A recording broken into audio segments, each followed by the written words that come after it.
Bonjour. Nous vous proposons cet après-midi une évocation de ce qu'aurait pu être l'univers sonore ici même au XIIIe siècle et XIVe siècle. Mais qu'en était-il exactement à Chièvres à cette époque? Bien, nous sommes en 1170 et imaginons un instant qu'Éva de Chièvres vient de terminer la construction de cet oratoire en faveur de Saint-Jean de Jérusalem. Et qu'elle vous a invité à cette occasion. Le Moyen-Âge nous a laissé pas moins d'une centaine de manuscrits pour les XIIIe et XIVe siècles, manuscrits dispersés dans les grandes bibliothèques d'Europe.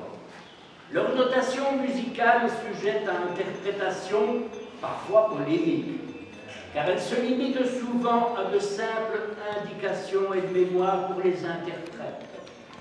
À l'époque, peu de gens savaient lire et écrire, et la transmission de la culture musicale se faisait oralement, comme il en existe encore de par le monde actuellement.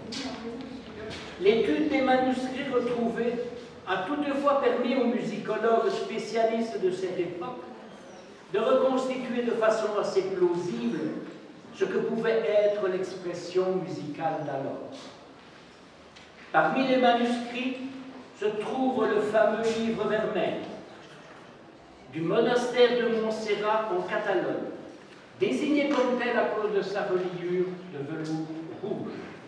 Il est daté du XIVe siècle, mais il nous renseigne 10 chants issus de traditions beaucoup plus anciennes, vraisemblablement XIIe et XIIIe siècle.